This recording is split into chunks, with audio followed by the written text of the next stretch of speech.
समझ नहीं आ रहा अपने सैलरी इंक्रीमेंट का क्या करूं। बेटा इतना क्या सोच रहा है? अपने म्यूचुअल फंड्स के एसआईपी का टॉप अप करा ले। This is the right time. क्या? समझ में नहीं आया।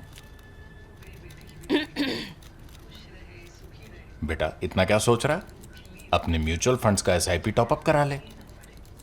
This is the right time. अब समझा।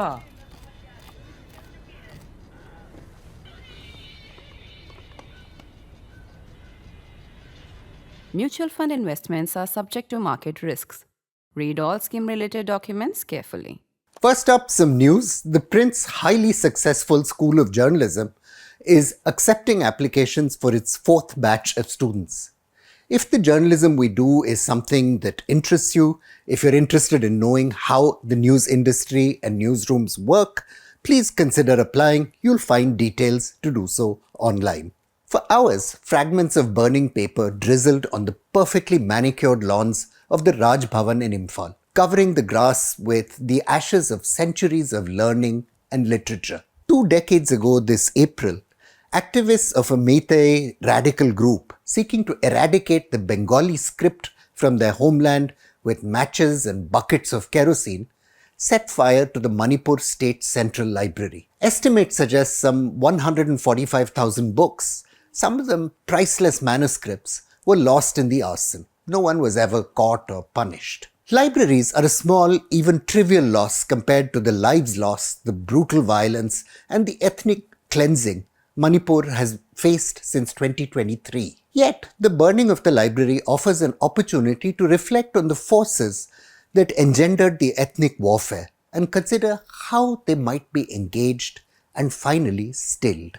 Early this month, the centre began what can only be described as an effort to play act at normality, ordering bus services to resume across the state's fraught ethnic internal borders.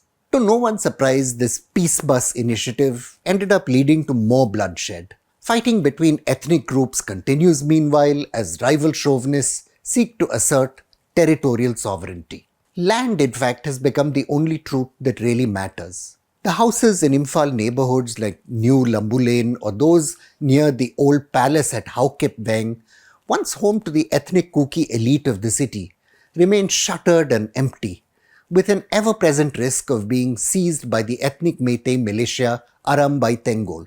Tens of thousands of ethnic Meitei, meanwhile, stay in refugee camps in Bishnupur, their lands and homes emptied by the prospect of attack by Kuki Zo insurgent units. To many, the idea of catching a bus home might seem faintly ridiculous, even insulting. For a brief while in the 1970s, we knew from the anthropologist Duncan McDwee-Ra's luminous book on Imphal called Borderland City in a New India that it might have been possible to imagine Imphal as a cosmopolitan multicultural city, much like Shillong. The yellow and red cube-shaped Shankar Talkies was once among the spaces where Imphal residents of all ethnicities shared space to watch Hindi pop film. Early in the 2000s though, ethnic Meitei radicals ordered Hindi films banned as part of a broader program to enforce the use of the Meitei Mayak script and language. Till recently, the Shankar Talkies building was used by the Spirit of Faith Church, an evangelical sect seeking to draw Meitei converts to Christianity. Those converts, the journalist Makepeace Sithlu has reported, had to flee, facing threats from Arambai Tengol. Imphal's Roop Mahal, once the beating heart of its politically charged performance theatre scene, was also killed off by the Hindi movie ban. The theatre's courtyard has become a market, with vendors selling knockoff clothing brought from China through Myanmar. Arambam Somurendra, one of the protagonists of Manipur's new theatre and an early participant in the United National Liberation Front insurgent group against the Indian state, was among those who helped Roop Mahal its special character. He was assassinated in 2000, alleged by the cadre of a rival breakaway group, the Kangle Yawol Kana Loop. The banners carried above his funeral procession proclaimed a line from one of his poems.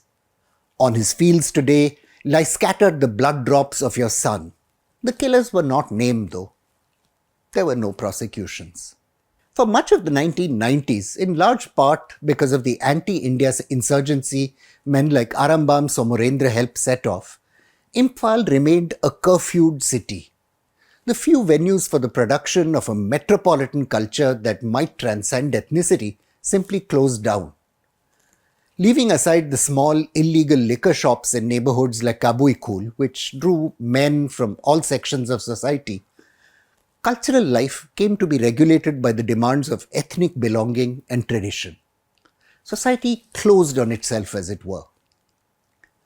Early in the new millennium, Imphal sprouted new glass and steel buildings, appearing to transform itself from a quiet provincial town into a beacon of modernity. Largely to compensate for the dysfunctional public health service, spanking new specialist hospitals mushroomed in the city. Tuition and coaching centers preparing students for competitive examinations expanded dramatically. The government planned to build a new highway too, linking Imphal through Moreh to Bangkok, which promised dramatic new economic opportunities. The new Imphal, which emerged after the Armed Forces Special Powers Act was finally lifted from the city in 2004, was suffused with cake pop inspired bands, cafes, fashion contests, what have you. This new youth culture, it would turn out, actually elided over the problem of ethnic identity instead of addressing it. Following Manipur's incorporation into the British Empire in 1894, the relationship between the Meitei of the Imphal Plains and the peoples of the hills around them changed dramatically. The Hindu rulers of Manipur, like kings elsewhere in India, had long treated Adivasi populations as chattels. The British Empire ended slavery but replaced it with a system of forced labour.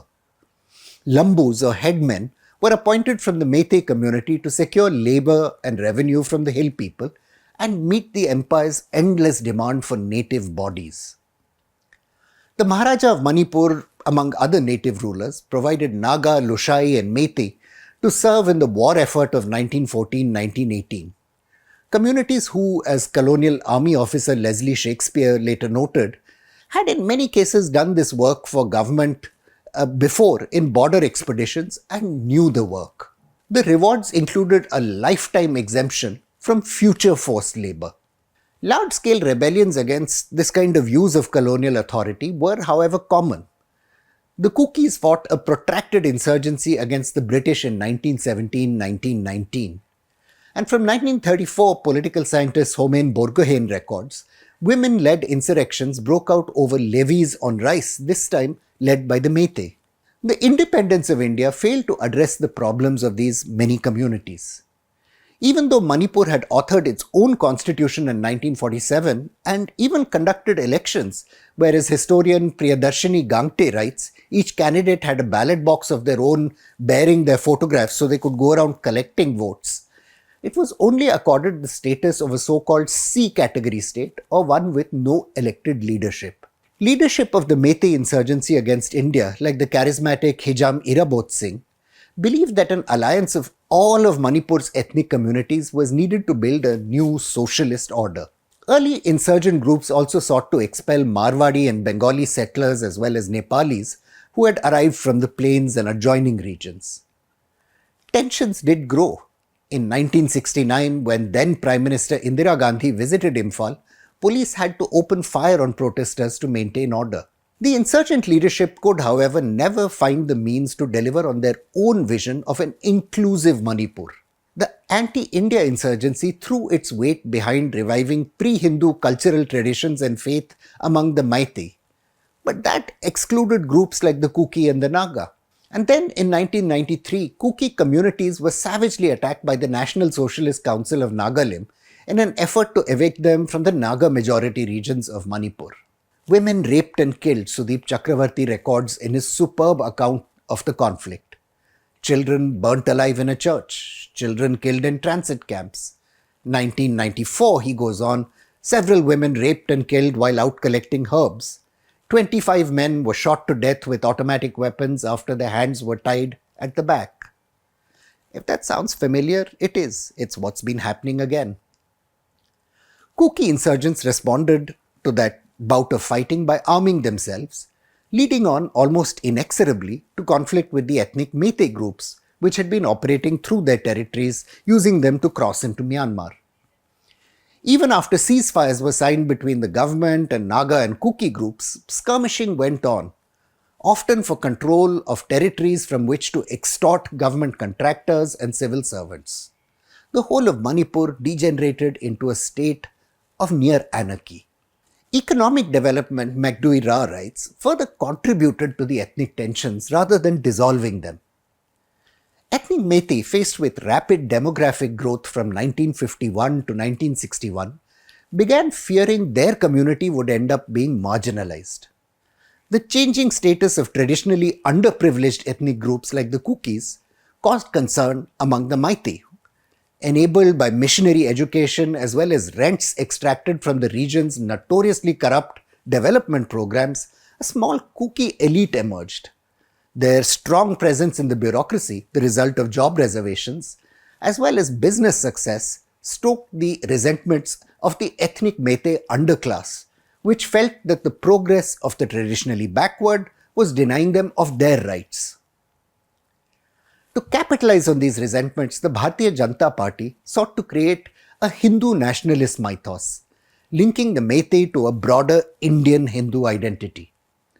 In 2018, the former Chief Minister N. Biren Singh proclaimed that in the time of God Krishna, God made the Northeast by marrying the princess of Arunachal Pradesh. Kukis became part of this new Hindutva's demonology. Finding peace in Manipur today requires political engagement that seeks to engage rather than erase, to bring down walls rather than to build them. It needs a library, so to speak, that allows all texts rather than none. Fearing the consequences of ethnic conflict in the Northeast, the government of India has for decades engaged, bribed, wheedled ethnic insurgents and used one to contain the other. This has perversely ended up deepening and hardening ethnic identity. The time's come for New Delhi to turn its attention away from running buses to thinking about what democratic engagement might really mean. I'm Praveen Swami and I'm a contributing editor to ThePrint. Thank you for watching this episode of Security Code.